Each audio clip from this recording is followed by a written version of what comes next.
The future may be more digital, but it absolutely must be more human.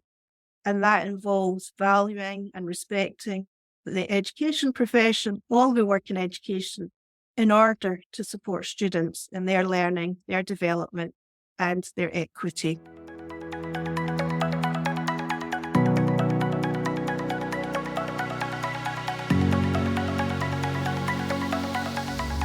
Hi there. Welcome back to your source for everything and anything public education in Canada. My name is Nicole Grant, CTF FCA researcher and policy analyst, and it is my pleasure to bring you this episode presenting the Podium webinar that featured special guest Dr. Carol Campbell and took place on April 14th, 2023. Dr. Campbell is a professor of leadership and educational change at the Ontario Institute for the Studies in Education, also known as OISE, at the University of Toronto. She is a recipient of the CTF FCA Public Education Advocacy Award for dedicated, long-standing service, as well as major contributions to benefit publicly funded public education. Her work concerns the development of the education profession and educational improvement. In this webinar, you'll hear about the key findings from the OISE 2022 report entitled Secondary School Teachers' Experiences of Implementing Hybrid Learning and Quadmester Schedules in Peel, Ontario. It's my pleasure to introduce Dr. Campbell for her session on the experiences and impacts of the hybrid model for teaching and learning.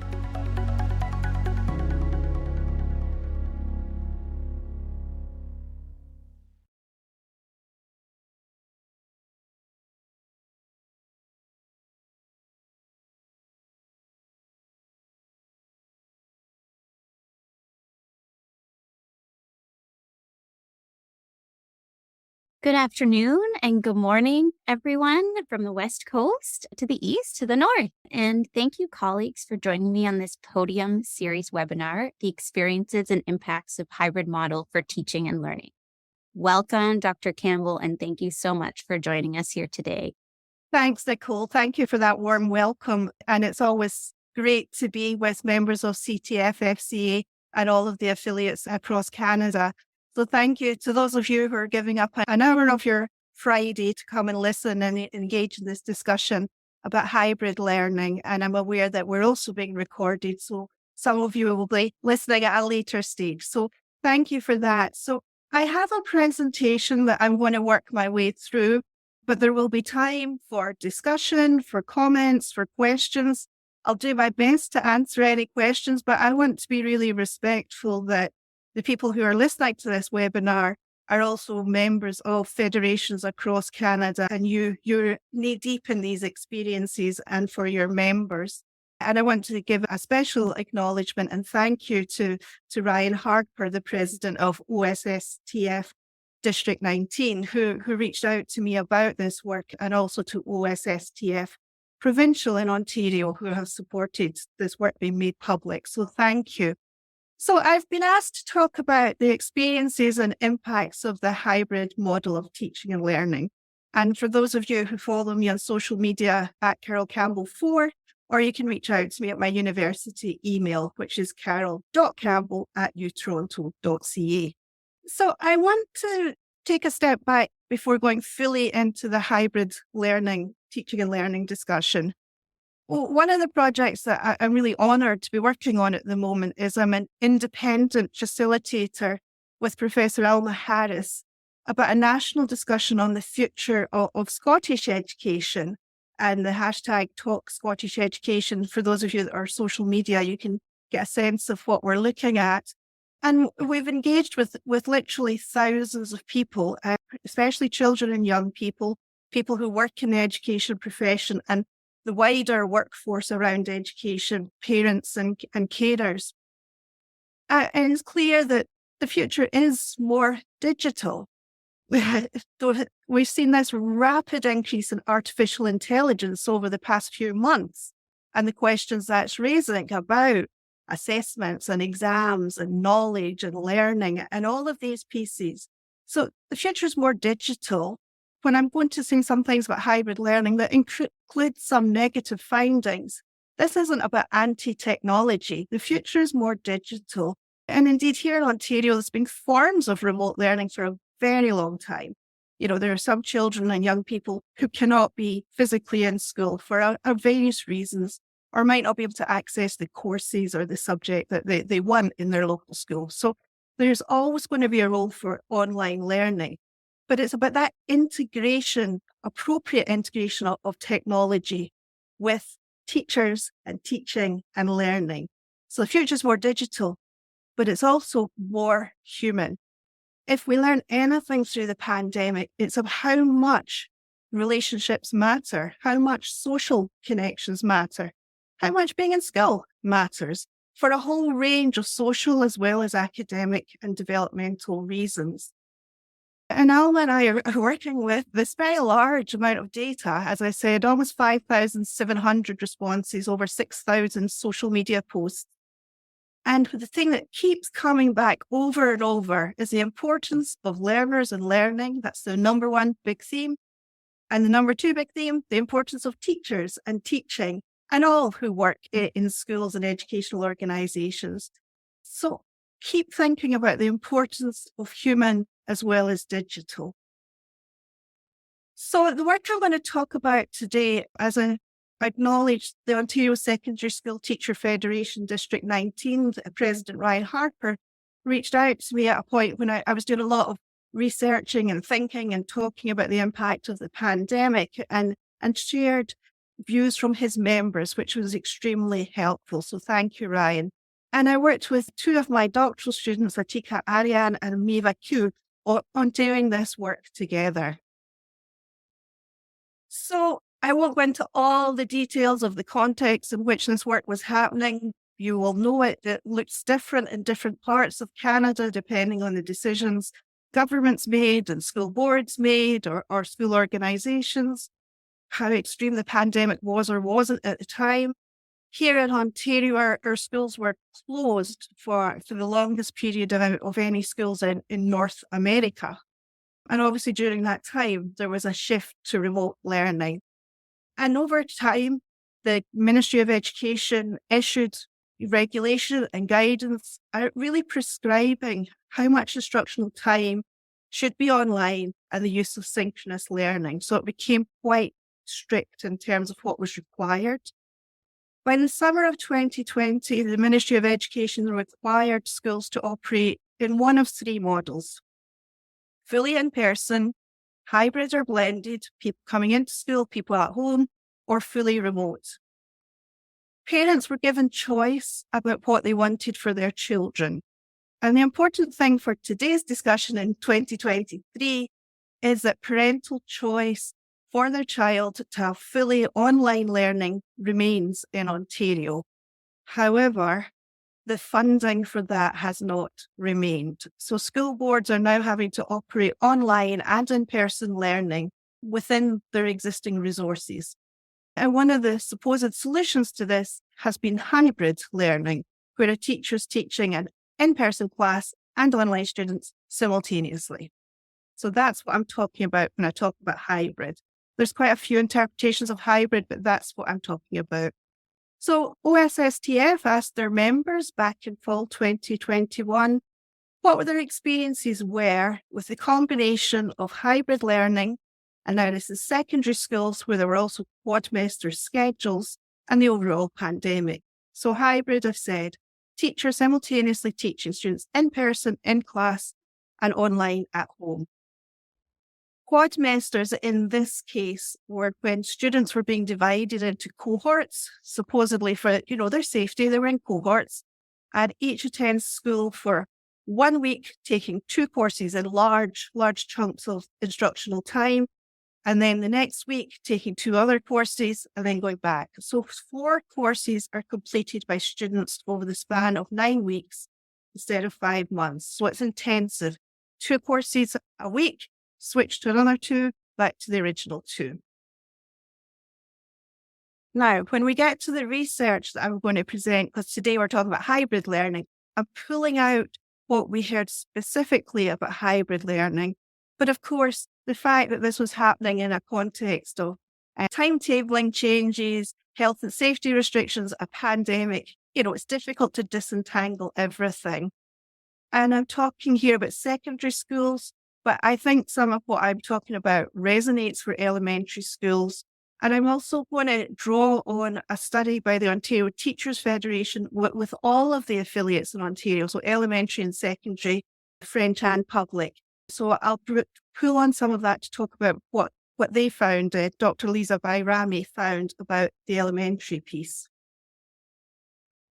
So this is the questions that we asked as researchers, drawing on OSSTF's members' responses. And I'm highlighting the ones about hybrid today. So hybrid model on teaching, learning, health, and then wider impacts. And we qualitatively analysed all of the responses that were received. So the first big message, so future's more digital, the future's more human. But the other thing that came loud and clear through this work was the importance of putting teachers' voices and their students' experiences at the centre of education. And this is one of the quotes. If anyone makes decisions, actually, what does want the education system to be a vehicle for social change, please invite us frontline workers to tell you what needs to be done and undone. And this was a really strong theme across the responses. Teachers feeling unheard, undervalued. And in fact, I've also done a study with school leaders and they said the same. So this feeling of please listen to us. We're going through this. Listen to us. So how has the hybrid model impacted teaching? Well, the first big finding, and it's a stark finding, is that it was ineffective and inefficient. Now, normally as a researcher, you're much more cautious and nuanced. You would say it appears to be in some conditions in this context. But overwhelmingly across all of the responses from the teachers, no respondents expressed having positive experiences with the hybrid model. And when we look at Dr. Bairami's study that had a larger sample size, she found similar findings about the hybrid model. Teachers needed to prepare and teach differently for online and in-person students. This wasn't a case of teaching the same class. You were effectively teaching two different classes at the same time. And this was particularly challenging for practical activities, sports, arts, science labs, physical education. And in reality, quite often, the children that were online or the young people that were online couldn't be fully engaged in these practical hands-on activities because they didn't have adult supervision, safety, or the resources required. The difficulty of engaging in person and online at the same time. I'm sitting talking to a camera this now, but obviously if there were another 20, 30 people in this room, we have to think about how to engage both sets of groups. The actual setup of the mechanics and the technical part of online and hybrid often took quite a lot of time. There were technical glitches. There was a whole lot to be sorted out. There was a part of the teacher having to teach in person and then explain differently to online. So here's one quote. The rate at which the class is able to move through the curriculum is about 50% of the rate at which it would be if we just taught in person. And teachers, even though they were doing their very best, were really concerned about a negative impact for teaching quality. Coming up with a lesson plan that will work remotely and in person results in degraded quality. The difficulties around engagement when online students frequently chose to have their camera off, to not talk, or to not use the chats. And that's their right. But it's difficult, obviously, as a teacher to know if your students are there, if they're participating, if they're engaged. And more so, I guess, in the context of why are we having this conversation today, is that, people understood that this was a crisis emergency response. We all did things in 2020, 2021, and as we moved through, that we recognized were because it was a crisis response. We're doing our best. But a concern that this might actually become a permanent feature of publicly funded education. And of course, we don't want an ineffective and inefficient approach in high quality publicly funded education. There were particular challenges around student assessment. And of course, there's online assessments. These exist and many companies and organizations are using them. But the technical issues in the hybrid situation of students being able to participate or submit assessments and teachers being able to access submitted work was challenging. There were concerns about academic integrity if students were working on their own at home. Assessments at home cannot be monitored for academic dishonesty. Students are complaining because if you're in class, it seems a bit unfair. And there seem to be challenges of evaluating all students adequately and fairly. It's quite impossible to be truly fair in assessing in a hybrid model. So that needs to be worked through. Finding 3, increased workload. So I've already touched on that, the fact that this involved a lot of preparation and lack of adequate support to effectively provide the hybrid model. So the teachers who responded reported significant increases in their workload. They had a lack of training on how to design and implement hybrid teaching. This is a new medium, so it's not a case of just teaching as you would normally teach, but there was a lack of training to support really high quality hybrid teaching. Access to technology or technology staff affected teachers doing their job. Of course, some teachers are brilliant with technology and digital, but for some it was difficult to work with the devices, with Wi-Fi. They didn't have high quality technology or adequate Wi-Fi.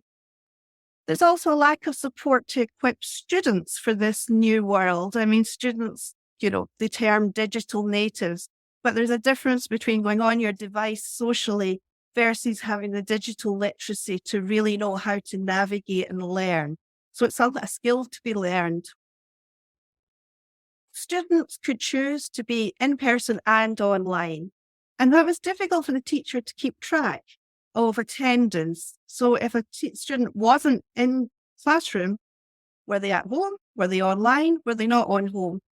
And this actually added to the sort of logistics and reality of trying to track, monitor attendance and other parts of the work, so that we heard from teachers who felt overwhelmed with the range of duties in teaching and supervising online and in-person students and attending to other administrative and teaching duties. So some of this is already spoken about students learning. Now, this was from teachers' perspectives. We didn't research directly with students, but other research that has been with students has come up with very similar findings. So I've already said about the differences in engagement between in-person and online students. So the quote there, first bullet point, how to engage students who log in and do not participate at all. Teachers cannot mark them absent, even though there's no way to know if they're actually at their computer. These students work through posted material and submit work asynchronously. I've said about the challenges of practical activities that require supervision. It's not possible to do personal demos for the students at home. Anywhere from 4 to 10 students on any given day in this particular classroom for this teacher. As I have to supervise the rest of the classroom full of students who have never done proper labs in person before, a few of my online students did not respond or show me anything. And then the physical part of, I'm talking to a computer, changes in how teachers actually could interact in a classroom. My students aren't as engaged because I can't move around the room. Concerns about the fact that there was an in-person student community and then there were students at home alone, and that students were not necessarily developing their peer relationships and a sort of a coherent community. The students aren't building relationships with their peers either. The two groups are fragmented and separated from each other. And students in both groups are afraid to be brave or have difficult conversations or try out new ideas because they simply don't know who's watching them. No way am I going to show that to the kids in the class. Or, Miss, I'm not doing that on screen. I don't know who's watching me.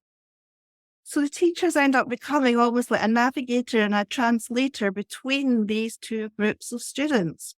And some teachers try to use things like apps and ways of doing this effectively. But that final quote, anytime I do try to build connections between the two groups, I spend much of my time artificially translating between them. You can't see at home, but Jaden's laughing or Sophie is clapping in the chat. And then there were, of course, concerns about inequities and learning, meeting students' learning needs. Teachers were having to split their attention. So as I said, they were doing their best, but they're splitting their attention between two different teaching experiences. And there were particular concerns for students who need additional support, such as English language learners or students with special educational needs. So there's another quote. Teachers are not able to devote extra time in class to support the students as they're splitting their attention. And there were, of course, concerns about the impact of poverty and inequities for students' access to technology. Over 40% of respondents mentioned technology issues, which hindered students' ability to learn, teachers' ability to support. Teachers were trying to find free or low-cost digital learning solutions, as well as what was perhaps available through their school or their board or their ministry in our context. But trying to find free, low-cost solutions that could work without high needs for data and broadband was challenging to meet the needs of students in all needs. And of course, we were all being encouraged to get outside, but online learners could not be part of outdoor learning. So either they were excluded, or sometimes classroom learners were not able to participate in activities because they couldn't be inclusive of online learners. So that's the teaching and learning piece. But another big message has been about health, teachers' health and students' health. So let me turn to that. Over 80% of respondents explicitly stated that they were extremely tired, stressed, anxious, and feeling their mental health was deteriorating. The mental fatigue that we are experiencing as a result of hybrid teaching is indescribable. We heard about breakdowns, feelings of defeat, and isolation. The reality of the situation is teachers are having breakdowns. Breakdowns are taking the form of locking themselves in the bathroom and crying, closing the classroom and putting their blinds down crying, or laying on the desk with their head down. The workload demands and the care and attention to support their young people through the pandemic meant that teachers were not able to attend to their own mental health in many cases. And there were concerns that while we were all saying, take care of your own well-being, that a lot of what was actually provided or not provided was fairly hollow. We keep being told to take a mental health webinar as if we are the problem ourselves. We're not the problem. The problem is the model. We don't even have the time to take a mental health webinar. The irony of hybrid learning affecting your mental health and the solution is a webinar. And then, of course, we heard from some people who were really trying to make the best of it. While on the inside I'm crying, I put on a happy face and make the best of it. We do as professionals, but that takes its toll on you, professionally and personally. And there were physical health impacts. So this is one where it was difficult to disentangle the Quadmesters, which are very long classes, and hybrid learning at the same time. But we did hear some things that were specific to hybrid learning. The fact that your physical movement changes. Since our classrooms are not set up with monitors, while we look at students in the class, I'm constantly spinning around in the room to view what I'm sharing on the screen to make sure it's not confidential, turning to look at the online meeting and rotating to adequately supervise students in the classroom. Trying to do all of this from a seated position so that I can reply to students' messaging in the chat and write in a digital whiteboard, very hard on my back and joints in general. And, some teachers disclosed particular reasons why they were having difficulty. And then just the physical side of, going to the washroom, staying hydrated, all of these factors. So the next question is about students' health. Well, we heard about deteriorating mental health, and this has come through in other research, specifically about hybrid learning and about the pandemic more broadly. There were serious concerns about students' mental health. Students have experienced mental health is going down, increased anxiety and depression. They dread going to school because of the model. We heard about students being demotivated, a loss of their enthusiasm for learning, struggling, feeling overwhelmed. And as I said, Dr. Brayami's study says very much similar things. So this work is with secondary, but for some of her examples where 81% of students in grade 5 to 8 didn't like hybrid learning, 97% of elementary students preferred in person, 80% said they felt less motivated, and 65% said learning was harder. So we are also seeing concerns about elementary. And of course, in elementary, there's a whole range of developmental needs by age and stage of child. And then there was a more general question about what sort of other impacts. So what haven't you had a chance to talk about? And here there were some features again linked to the hybrid model.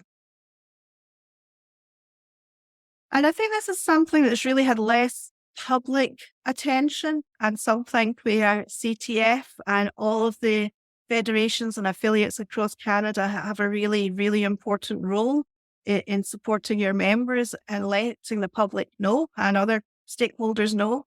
Teachers' lives changed. Now, all of our lives changed during the pandemic. Students' lives changed. Parents and carers' lives changed. But the amount of work and stress experienced by teachers led many to feel demotivated and are unable to perform their duties with the same passion and dedication as before. It's the first time in a 20-year career, which I love, when I'm strongly considering a stress leave. Over 20% of respondents expressed concerns about not being fully able to meet their students' needs. And that was really frustrating for them because you're an experienced professional, you're capable, you're competent, but then you start to feel in this new world like a failure because you're juggling all of these demands of hybrid learning, hybrid teaching, preparing lessons for two different sets of students and all of the other factors.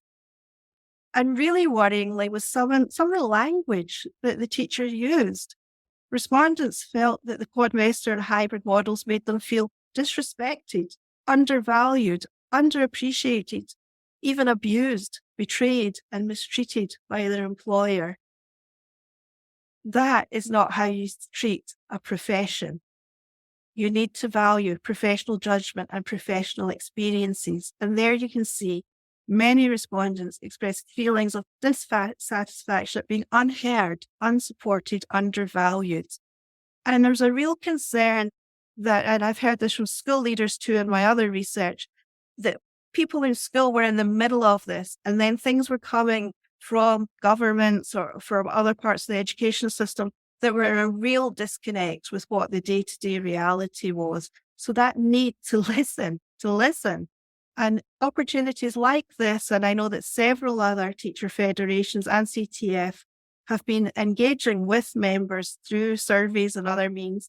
So teachers said that they actually appreciated the chance to participate in this work with OSSTF.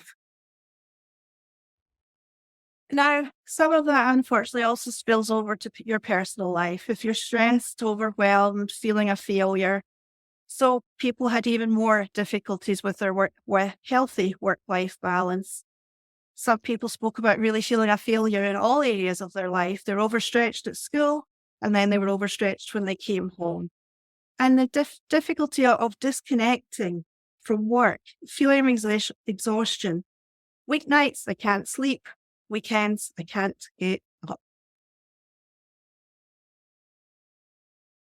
So let's pull this together.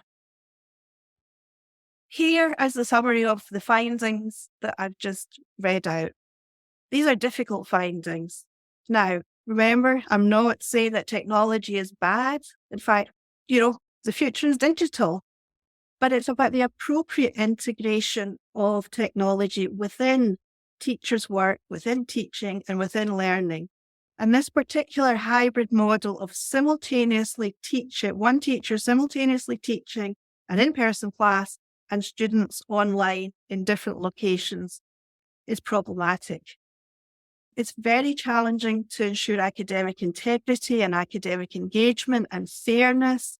We saw concerns about workloads, lack of support, concerns about student engagement and how to best engage people online, the loss of the sort of social part of a student community, concerns about inequities, particularly for students who are disadvantaged, who are struggling, who have additional needs, who need further support in their learning, both being able to identify those needs if a student's not physically in school, but also making sure those needs are met. Issues around poverty and race and ethnicity, inequities in access to technology, and then those concerns about health, and also about changes in teachers' professional and personal lives. So this is one of the reports from CTF FCA. So thank you for this really important work across Canada that has surveyed members of teachers' federations across Canada. One of the concerns with hybrid learning is it could potentially be a cheaper model of schooling because school boards here are being asked to absorb the cost in order to provide online learning. But, as the words of CTF, but at what cost? At what cost when you listen to the words of those teachers and their experiences that they've had and for their students? So I want to leave you with this final word. The future may be more digital, but it absolutely must be more human. And that involves valuing and respecting the education profession, all who work in education, in order to support students in their learning, their development, and their equity. Thanks so much, Carol, for providing all of that information on hybrid and a little bit on the interactions of Quadmester semester systems. I know that in itself adds such a compounding factor to how hybrid was experienced for many teachers and education workers. So I'd love to open it, like you said, to now provide some questions for you. So one of the questions from our attendees is a poignant one. So where do we go from here? I know you've advocated now at the end of your presentation at really highlighting the humanness that we have to keep that part in our minds and our hearts as we go forward. So what would be your recommendation for this kind of context we find ourselves in where, hybrid isn't being funded, but we're being asked to provide it anyway? So where do we go from here? Yeah, I think there's a few things. One, not just the evidence I've presented, but the other evidence that I've read, there are serious concerns with a hybrid model. There are times when hybrid can be done and done very effectively. We use hybrid in universities sometimes, but this particular form of hybrid with the lack of resources and support is problematic. So I think we have to be clear on that because in education, there's so much, Nicole, you're a researcher where it's, it could be this or it could be this, whereas this one, it's kind of like, this is our problem. So I think we have to be really clear about that, share the evidence, share studies. There are many studies that have now been conducted. But then it can't be that technology is bad because digital's here to stay. So it's how to appropriately integrate digital into teaching and learning. And there are teachers doing just innovative, spectacular work. So I think it's also getting their voices out and sharing their practices and sharing their experiences to say, here's ways it can be done well. This is what it looks like when it's effective, for young children as well as for the secondary students. And then I do think, those of you that know me, this is something that I say often, but we have to make sure that humanity is central to education. In the Scottish national debate, national discussion, we have thousands of responses. And the vast majority are all about people and concerning about people. There was actually very few that were heavy on digital. And if you think about the Sustainable Development Goals, the United Convention for the Rights of the Child, it's about children's rights. It's about their learning. It's about their talents. It's about their skills. It's about diversity, about living peacefully, about the planet. So we need to get that conversation higher, contrasted with unfortunately, some of the things that are actually happening this now. Thanks, Carol. And I very much agree with you, being someone who studied digital pedagogy and that as well. It's remembering the human part of any digital interaction is so important and easy to lose sight when we get into the kind of technicist end of things. Thank you again, everyone, for your participation and engagement. And thank you again, Dr. Campbell, so much for talking with me and talking through some of these questions from our attendees. It's been a pleasure. So thank you so much and take care. Thanks for inviting me. Thanks for listening. Thanks for the questions. Thanks for joining us for this episode. We hope you enjoyed this discussion with Dr. Carol Campbell. Be sure to check out the show's notes for links to the research referenced by Carol in her presentation. Thank you for listening and tuning in to Your Source.